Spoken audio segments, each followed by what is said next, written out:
Sound effects help inking. It is a known fact. Hello. I am working on a comic page today. So I've got quite a bit of the inking to do. But first of all, I just want to clean up this panel while I talk to you. So, comics. Comics are something that I have been really wanting to get into, but it's fallen under that feeling like you're not good enough yet, so you don't even attempt it thing for a long time. And I have been remedying that. I've been doing some courses, or a course I should say, specifically a course, and then also taking on advice I've been seeing from that course, but also from other creators. And one of the biggest things is to learn by doing. And the main thing I've been hearing as advice is to do lots of one-page comics, short comics, very like stuff that you can do loads and loads and loads of, basically. So either like I'm doing here, a one-page comic, or doing like a 4-panel that you see on social media, or doing a like 12-page, 10-page short story, things like that is what people recommend. And I've started scripting a short. I've been practicing scripting a lot in the month since I started the course. I've been doing a lot of scripting practice, thumbnailing practice, but this is going to be my first attempt at a comic page, because I want to test materials, and I decided to take on the advice that people have said, and rather than just doing tests, I'm doing a comic page as the test.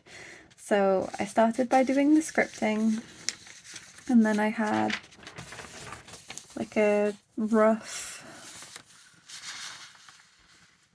like big thumbnail, rough sketch kind of plan as well. And now I'm doing the actual page. So the test that I'm doing for this page is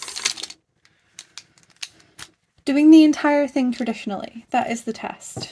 So I have done the scripting and then the rough sketching, thumbnailing, etc. traditionally. I've put in this sketch traditionally. I'm doing all of the inking traditionally.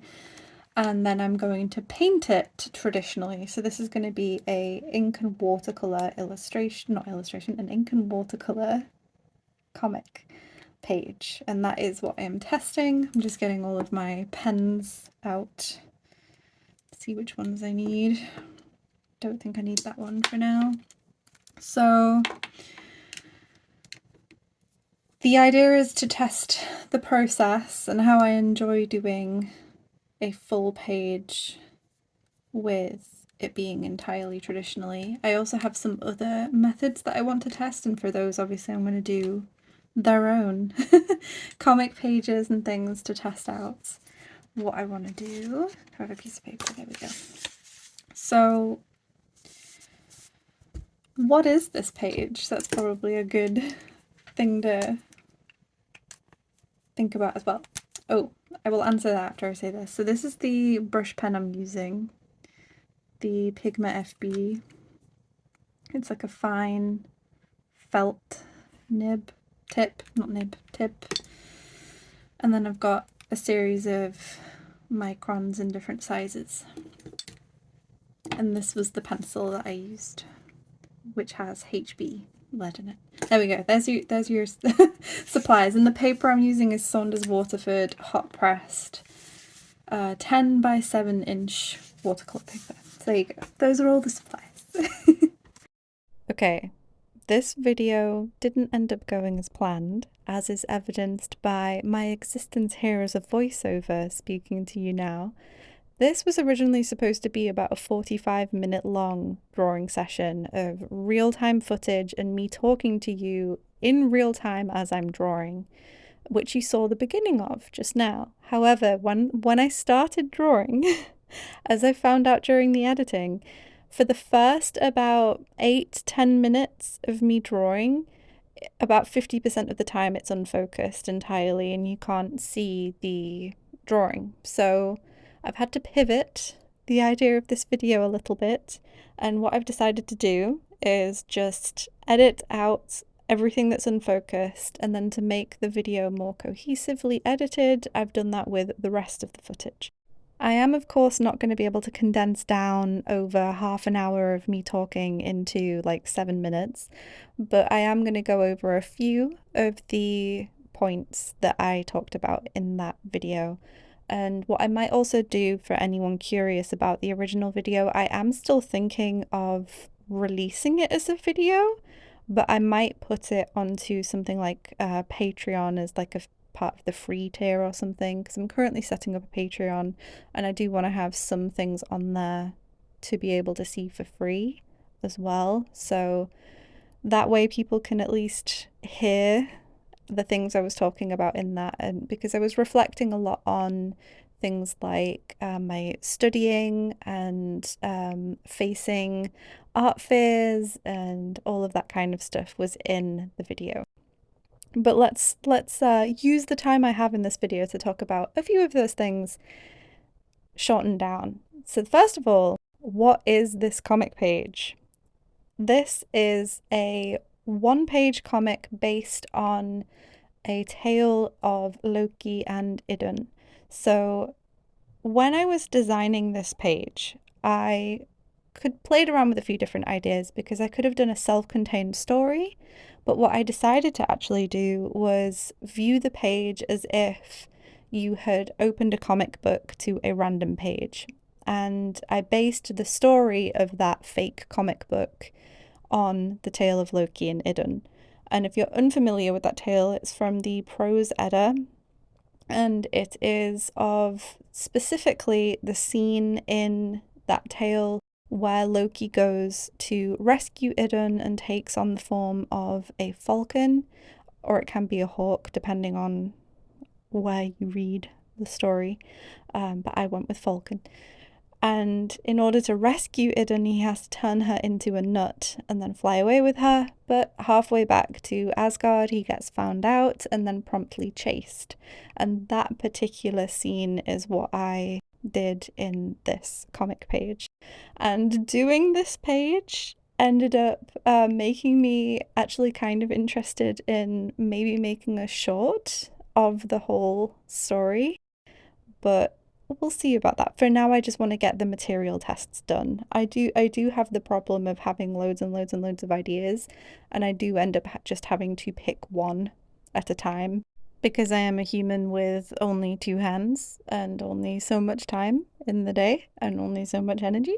But having to focus myself is a big part of that, which leads us on to the next point, actually. So some of you have heard, if you've seen many of my videos before, you'll have heard me talk about overcoming art fears and doing things like this in my art practice. So some of you might say, well, if that has been a big part of your art practice, why has it taken so long to do this particular thing? And there's a few reasons for that. One is because of what I just mentioned. I only have limited time, energy, etc. to do one project at a time. And for the last couple years, a big focus for me was illustration. It was overcoming, and my sketchbook. So it was overcoming a lot of fears and things that were holding me back in my sketchbook practice and in my illustration practice. And one of the things that I was focusing on earlier in this year was to do with that as well, which was doing more illustrations with larger sizes of paper, so working 12 by 9 inch instead of 10 by 7, and then also using more background and environment elements in my illustrations. So I have been working on my on myself and my art practice and everything, and identifying and then working on the things that I have been avoiding, and also working on why I have been avoiding them, actively in my practice for a few years now, but I can only really do one or two at a time. And now I'm at a space where this particular thing is really screaming at me to get dealt with. When I say things I'm avoiding, I do want to give a little bit more clarity on what I mean by that. What I am actually talking about are things that I dream of doing, things that I really want to do, ideas that I have, stories that I have, illustration ideas that I come up with, just things that I really want to do, but then don't end up doing them. And a big part of my reflective part of my art practice is identifying when I am avoiding things that I really, really want to do, why I am avoiding the things I really, really want to do, and then addressing how to then deal with those things, what I need to do to help myself with those things. And I just want to clarify that because I think it can get skewed, that maybe some people might assume that I'm meaning that I'm avoiding a certain thing because that is what other people do, or it's what you're told to do in an art practice, like you might be told to study certain things, etc., etc. I'm not referring to it that way. What I'm meaning is identifying the things that I do dream of doing, but then avoid and don't end up doing. And rather than 20 years down the line regretting that, I deal with it. But again, you only have so much time in the day to deal with everything. So there are some levels of identifying the loudest screaming thing and then dealing with that first. And it was about this point in the drawing session where I needed to go take a stretch break, take care of my hand, and also get some more water. So this was where I ended up wrapping up. If you're interested in seeing more, I'll leave a blog post in the description where you can see more of the process. But thank you for watching, and I'll see you next time. Bye!